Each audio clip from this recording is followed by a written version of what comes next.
네, 여러분 우리 내일부터 본격적인 명절 연휴가 시작됩니다. 아마 어제부터 명절 연휴를 만끽한 분들도 계실 거라고 생각합니다. 여러분 명절의 사전적인 의미를 찾아보았더니 이렇게 나와 있더라고요. 명절은 해마다 일정하게 지키어 즐기거나 기념하는 때를 말합니다. 우리나라에서는 설, 한식, 단오, 추석 등을 명절로 정하여 지내고는 한다고 합니다. 특별히 내일부터 시작되는 명절은 이 새해, 특별히 설이라는 명절입니다. 설은 시간적으로 한 해가 시작되는 새해, 새 달의 첫날을 이야기합니다. 또한 이 설이라는 명절은 한 해 동안 있는 모든 명절 중에 처음 시작되는 명절이라는 의미도 가지고 있습니다. 이처럼 우리나라의 한 해를 시작하는 설이라는 명절이 있듯이 오늘 우리가 함께 살펴볼 성경의 이야기 속에도 새롭게 시작되는 한 해를 맞이하게 되었던 사람들의 이야기가 등장합니다. 오늘 그 이야기의 주인공은 바로 하나님의 백성인 이스라엘 민족입니다. 우리가 함께 읽었던 오늘 출애굽기는 하나님의 백성으로 선택받았던 이스라엘 민족의 이야기를 다루고 있습니다. 이 이스라엘 민족들은 애굽이라는 이방 땅에 이주하여 430년이란 노예 생활을 하게 됩니다. 그런데 이 이스라엘 민족의 이주 생활이 평탄하지 못했습니다. 애굽 땅에서 날로 그 수가 늘어가고 번성하는 이스라엘 민족을 많은 애굽 땅에 있던 사람들이 경계했던 것입니다. 그들은 이스라엘 백성들을 점차 핍박하고 급기야 자신의 노예로 삼아 그들에게 고통을 줍니다. 그래서 출애굽기는 애굽 땅에 번성한 이스라엘 백성들의 곡소리로 시작되는 것을 볼 수 있습니다. 수많은 우상들과 온갖 죄가 만연한 애굽이라는 땅에서 이스라엘 백성들은 끝이 보이지 않는 고통의 시간을 보냈던 것입니다. 여러분 이처럼 죄와 슬픔이 가득한 땅에 살았던 이스라엘 백성들은 오늘 출애굽기 말씀을 보면 하나님께 SOS를 보냈음을 확인할 수 있습니다. 하나님, 그들이 섬기는 여호와 하나님께 그들을 이 출애굽 생활에서 애굽 생활에서 벗어날 수 있게 해달라고 부탁했던 것입니다. 그리고 하나님께서는 그들의 간절한 SOS에 응답하여 주십니다.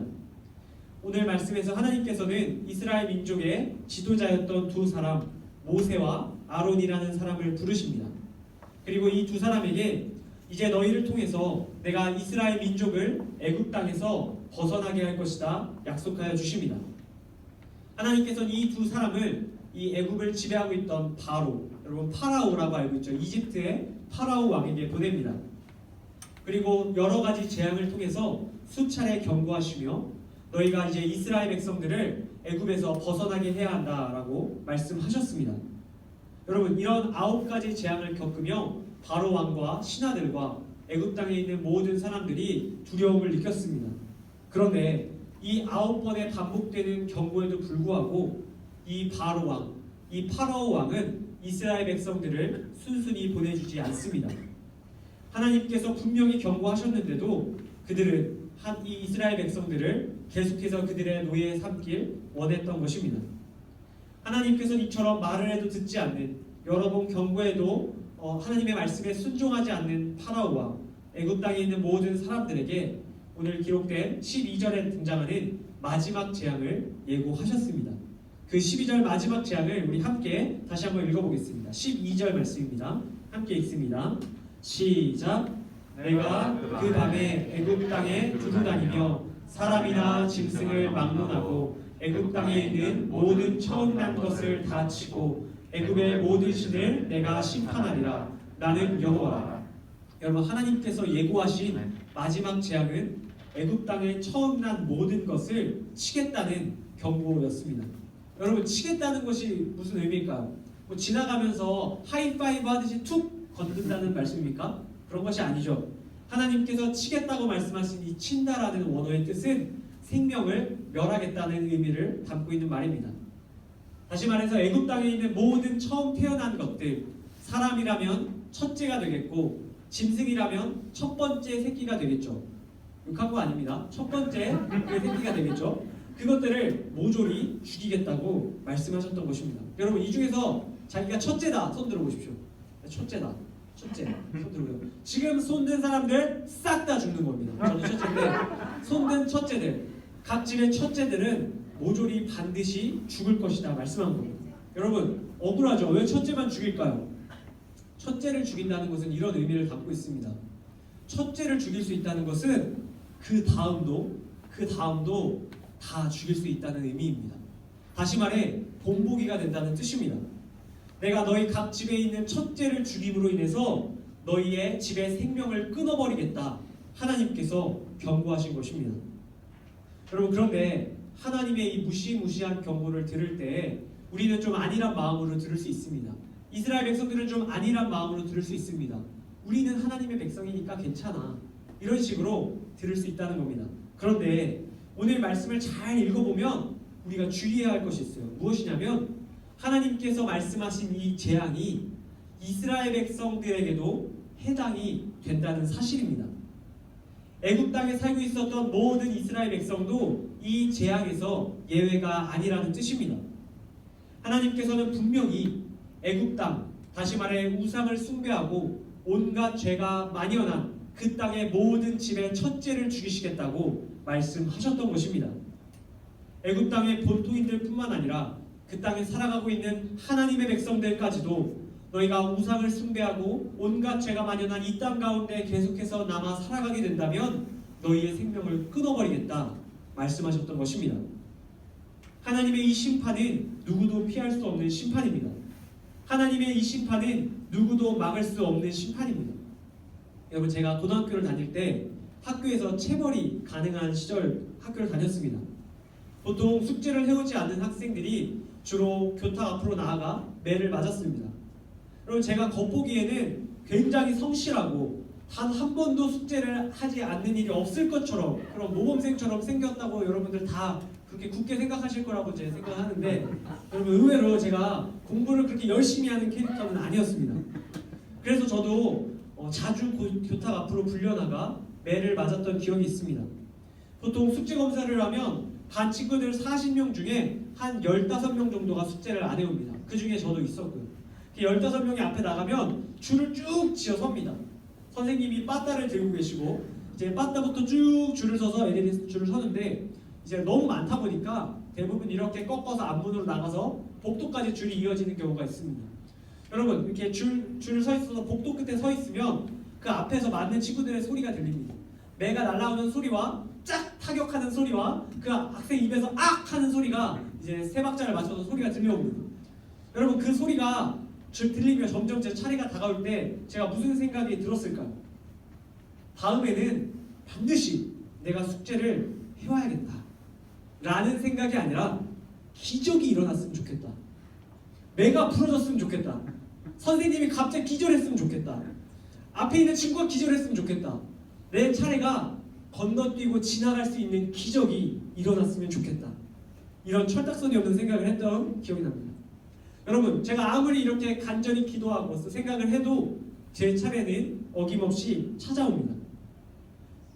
서있던 줄이 점점 줄어들며 제가 매를 맞을 차례가 찾아옵니다. 지금 애굽 땅에 있던 모든 사람들이 바로 이처럼 죄라는 숙제를 해결하지 못해서 매를 맞을 것을 기다리고 있는 학생들처럼 서 있는 상황입니다. 애굽 땅에는 피할 수도 없고 막을 수도 없는 하나님의 엄중한 심판이 차례대로 찾아오기 시작합니다. 애굽의 모든 집이 첫째를 잃게 돼 눈물을 흘리게 될 그날이 찾아오고 있는 겁니다. 하나님께서 그 심판의 날이 그 재앙의 날이 곧 임할 것이라고 말씀하십니다. 사랑하는 이곳에 계신 고등부 형제자매 여러분, 우리가 살아가는 이 세상은 오늘 말씀 속 애굽 땅과 같습니다. 하나님의 백성으로 부름받은 우리 모두가 이 세상이라는 애굽에서 살고 있습니다. 수많은 우상을 숭배하고 온갖 죄가 난무하는 이 땅을 살아갑니다. 금묵자흑이라는 사자성어 여러분 들어보셨나요? 검은 것을 가까이 하면 검지 않았던 것도 점점 검게 변한다는 뜻이죠. 여러분 애굽 땅과 같은 이 세상을 살아가는 우리도 우상이 만연하고 죄가 만연한 이 세상을 살아가는 우리들도 우리 안에 본성을 따라 점점 검어질 수 있습니다. 하나님께서는 이 애굽 땅과 같은 세상 그리고 그 세상을 살아가는 모든 사람들을 하나님의 날에 심판하시겠다고 성경을 거쳐서 분명히 이야기하십니다. 오늘 말씀 속 애굽 온 땅을 치시겠다는 그 경고는 오늘 우리에게도 유효한 경고입니다. 마지막 날 하나님의 피할 수 없는 심판이 온 땅에 반드시 임할 겁니다. 그 누구도 막을 수 없는 엄중한 심판이, 모든 생명을 끊어버리는 그 심판이 반드시 찾아옵니다. 죄라는 숙제를 해결하지 못해서 메맞는 시간이 우리에게도 찾아옵니다. 그럼 우리는 이 땅에서 피할 수도 막을 수도 없는 그 심판 앞에 어떻게 해야 할까요? 하나님께서는 그 대답을 오늘 말씀 속 이스라엘 백성들의 이야기를 통해 우리에게 들려주십니다. 오늘 말씀 6절 7절 말씀 우리 한 목소리로 다시 한번 읽어보겠습니다. 6절 7절 이어서 읽겠습니다. 시작. 이달 열 나흔 날까지 간직하였다가 해질 때 이스라엘 회중이 그 양을 잡고 그 피를 양을 먹을 집 좌우 문설주와 임방에 바르고. 여러분, 하나님께서는 애굽 온 땅에 하나님께서 생명을 끊는 심판을 내리실 것이라고 선언하신 동시에 이스라엘 백성들을 불러 중요한 미션 한 가지를 주십니다. 그 미션은 바로 심판의 그 날이 이르기 전에 양을 준비해 잡으라는 명령입니다. 하나님께서 이스라엘 백성들에게 어린 양 한 마리를 잡고 그 양의 피를 너희 각 사람 집의 문설주에, 다시 말해 문을 지탱하고 있는 두 기둥과 그 위에 있는 위틀에 바르라고 말씀하신 겁니다. 여러분, 왜 문틀에 양의 피를 바르라고 말씀하셨을까요? 문틀은, 다시 말해 그 문은 한 집을 대표하는 장소입니다. 동시에 문은 그 집 전체를 의미하고 그 집 안에 있는 모든 사람들을 의미하는 것입니다. 하나님께서는 이 문틀에 피를 바르는 것을 통해서 이런 것을 요구하고 계십니다. 하나님 앞에 너희 집안이 죄를 지었다는 것을 인정해라. 너희 안에 하나님 앞에 분명한 죄가 있음을 고백해야 한다. 그리고 그 죄를 용서받기 위한 피의 제사를 너희가 드려야 한다. 말씀하고 계신 겁니다. 깨끗하고 순전한 어린 양 한 마리를 너희 집 앞 그 문틈 앞에서 죽여서 그 피를 너희 대신에 그 문틈에 발라서 이 집이 피 흘림으로 죄를 용서받았다는 것을 하나님 앞에 보여주어라고 하나님께서 말씀하고 계신 겁니다. 여러분, 이 이야기를 들었을 때 두 가지 반응으로 나뉘었을 겁니다. 한 무리들은 이 하나님의 말씀을 무시했을 겁니다. 이스라엘 백성들 중에서도 하나님의 이 말씀을 무시하고 나에게 죄가 없다, 내가 하나님 앞에 심판받을 이유가 없고 하나님의 심판이 내게 임하지 않을 것이다 라고 생각했던 사람들은 그 문틀에 양의 피를 바르지 않았습니다. 반면 내가 하나님 앞에 죄인인 것을 인정하는 사람들, 애굽 땅에 살아가는 다른 사람들과 내가 다르지 않고 내가 그들과 같이 검은 사람이라는 것을 인정했던, 하나님 앞에 분명한 죄의식을 갖고 있던 사람들은 그들의 집 문 앞에서 양을 잡고 그 양을 자신을 대신해 희생하였음을 하나님 앞에 고백하는 피 바름을 했을 것입니다. 여러분, 이렇게 두 집이 나뉘었습니다. 문틀에 양의 피를 바르며 자신의 죄를 하나님 앞에 회개한 사람들, 그리고 양의 피를 문틀에 바르지 않은 사람들, 그렇게 두 집이 나뉜 채로 하나님의 심판의 날이 찾아옵니다. 밤 12시가 됩니다. 하나님께서 약속하신 그날 밤 12시가 되는 그때에 애굽 땅에서는 두 종류의 울음소리가 퍼져나가기 시작합니다. 한쪽에서는 하나님께서 그들의 첫째를 죽임으로 인해서 그 극심한 슬픔으로 인해서 통곡하는 울음의 소리가 터져 나왔습니다. 반면 피를 바른 집에서는 하나님께서 그들의 생명을 지켜주셨음을, 그들의 생명을 끊지 않았음을 감사하는 감격의 울음소리가 터져 나왔을 것입니다. 성경은 이 사건을 오늘 한 단어, 특별한 절기의 이름으로 우리에게 소개합니다. 그 절기는 바로 유월절입니다. 영어로 패스오버입니다. 지나갔다는 것을 말합니다. 하나님의 심판이, 하나님의 엄중한 그 재앙이 지나갔다는 것을 의미합니다. 하나님의 심판이 그 집에 발린 문의 피를 보고 넘어갔던 그날을 유월절이라고 성경은 이야기합니다. 죽음에서 생명으로 마땅히 죽여야 할 온 인류 중에 하나님의 말씀에 순종한 피 바른 사람들은 구원받았다. 그것을 기억해라. 바로 그날이 유월절이라고 말씀하고 계십니다. 하나님께서는 이 유월절을 제정하시며 이스라엘 백성들에게 놀라운 이야기를 들려주십니다. 이제 너희가 더 이상 애굽의 날짜를 따라 살아가는 삶을 멈추라고 말씀하십니다. 너희가 이제 이 사건으로 애굽에서 나올 것이고 애굽에서 나오면 너희에게 새로운 달력이 펼쳐질 것이다. 그리고 그 달력의 새해 처음 시작하는 새 날이 바로 오늘 이 6월절 날이 될 것이다 말씀하여 주십니다. 여러분, 이스라엘 민족들은 이제 시간이 완전히 새롭게 변화되었습니다. 애굽 땅에 살아가던 습관들을 끊어버리고 애굽 땅에 살아가던 일정들을 끊어버리고 애굽 땅의 시간을 끊어버리고 이제 하나님의 백성으로서 새로운 시간이, 새로운 새해가 시작되었던 것입니다.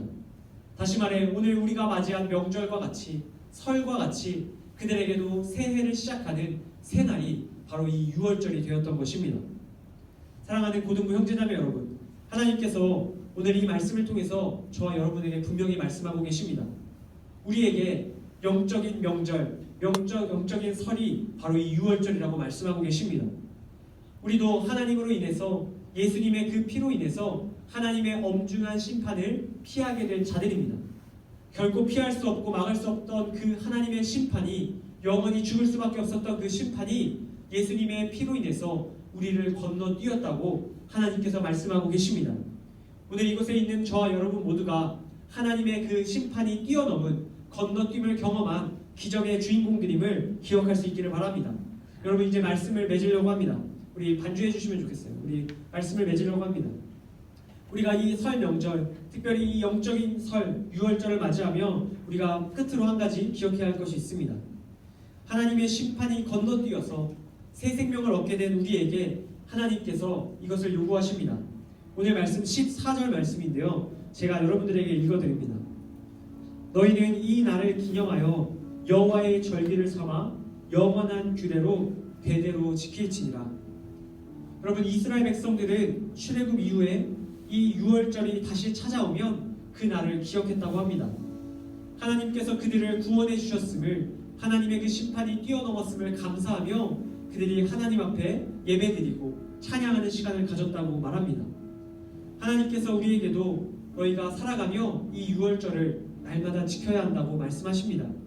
우리가 기쁠 때나 슬플 때나, 일이 잘 될 때나 그렇지 못할 때나, 원하는 학교에 들어갈 때나 그렇지 못할 때나, 원하는 직업을 얻었을 때나 그렇지 못할 때나, 모든 상황과 환경 속에서 우리가 가장 먼저 이 6월절을 지켜야 한다고 말씀하여 주셨습니다. 하나님의 심판이 건너뛰었음을 기억하는 이 6월절을 지킬 때, 우리가 이 6월절을 지키는 동시에 이 6월절이 우리를 지켜줄 것입니다. 하나님과 함께하는 새 아침, 새 하루를 날마다 맞이하게 하실 것입니다. 그런 의미에서 오늘 말씀 제목처럼 6월절은 이스라엘 백성들의 6월절인 동시에 우리의 명절입니다. 우리의 명절인 동시에 모든 사람들의 명절입니다. 거룩한 주일, 하나님께서 우리에게 허락하신 이 건너뛰임의 사건 6월절의 그날을 기억하며 예수님 안에서 하나님과 동행하는 진정한 새해 맞이하는 저와 이곳에 계신 여러분들 다 되시기를 주님의 이름으로 간절히 축복합니다. 우리 시간 한 가지 잠시 기도하며 나가기 원합니다. 우리 건반으로만 반주해 주시면 좋겠어요. 우리 같이 기도할 때 우리 잠잠히 하나님 앞에 우리의 죄를 고백하며 이렇게 기도하면 좋겠습니다. 하나님, 우리가 애국과 같은 이 땅에서 하나님의 심판을 피한 자들로 살아가게 하심에 감사드립니다. 하나님, 우리 안에 본성을 따라 우리가 하나님 앞에 심판을 받아야 마땅하지만 예수님께서 우리를 위해 십자가에서 피 흘려 주셨기 때문에, 자격 없는 우리를 구원하여 주셨기 때문에 우리가 새 생명 얻게 하심에 감사드립니다. 하나님, 우리가 이 감사함의 마음을 가지고 삶 속에서 늘 6월절을 지키며 살기 원합니다. 힘들 때마다 하나님의 이 건너뛰임의 사건을 기억하며 새 힘 얻을 수 있게 하여 주시옵소서. 우리 함께 이러한 기도의 제목으로 6월절을 감사하며 하나님 앞에 기도하는 시간 갖도록 하겠습니다. 우리 다 같이 잠잠히 기도하며 나아가겠습니다. 하나님 아버지, 감사합니다. 우리에게 말씀을 통해서 6월절의 그 의미를 알게 하시며 감사드립니다. 하나님, 이스라엘 백성들에게 6월절을 통해서 새해를 허락하셨음을 기억합니다. 하나님, 우리도 살아가며 날마다 매일이 하나님 안에서 시작되는 새날이 되기를 원합니다. 하나님, 우리가 이 6월절을 기억하고 하시고 하나님 안에서 기쁠 때나 슬플 때나, 우리의 일이 잘 될 때나 그렇지 못할 때나, 우리가 원하는 일이 성취되었을 때나 때로 그렇지 못할 때나 이 6월절로 인하여서 항상 감사할 수 있는 한 사람 한 사람 되게 하시기 원합니다. 하나님과 시작하는 새해, 새날이 되기를 원합니다. 주님, 우리 가운데 함께 하시고 역사해 주시고 간절히 원합니다. 제가 기도하겠습니다. 하나님 감사합니다. 오늘 이스라엘 백성들의 명절인 유월절 말씀을 통해서 애굽 온 땅에 임한 하나님의 심판이 이스라엘 백성들도 피할 수 없었던 그 심판이 예수님의 어린 양의 피로 건너뛰게 되었음을 알게 되었습니다. 애굽과 같은 이 땅을 살아가는 저희가 하나님의 심판을 피할 수 없는 자들임을 고백합니다. 그러나 주님 저희에게 어린 양이 되어 주시고 우리를 영원한 심판에서 구원해 주셨습니다. 유월절의 그 사건이 우리 각 사람에게 주어진 사건임을 기억하며 그날을 항상 감사하며 살아가는 저희 되게 하여 주시옵소서. 주님 주신 모든 은혜 다시 한번 감사드리며 우리를 위해 십자가에서 피 흘려 죽으신 예수님의 이름으로 기도드립니다. 아멘.